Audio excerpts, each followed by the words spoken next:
Assalomu alaykum aziz vatandoshlar. Bugungi sanamiz xudo xolasa mana 18-mart.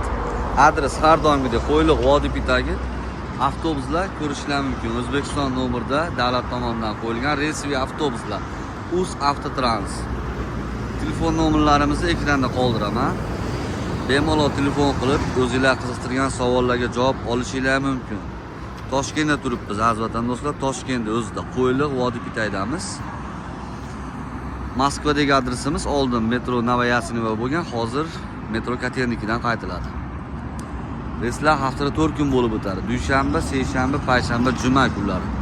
Avtobuslar, bu avtobusni uje ko'pchilik biladi. Juda ham komfort. Hozir ichki sharoitlarni ko'rsatib o'taman.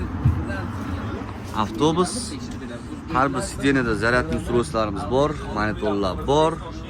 Mana har bir sidenaning orqasida telefonlarni zaryad qilib ketish uchun shunaqa ustroylarimiz bor.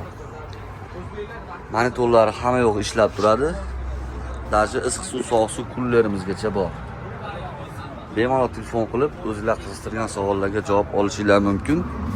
Adres har doimgidek Qo'yliq Vodiy-Pitagidan primoy yuriladi. Uz Avtotrans.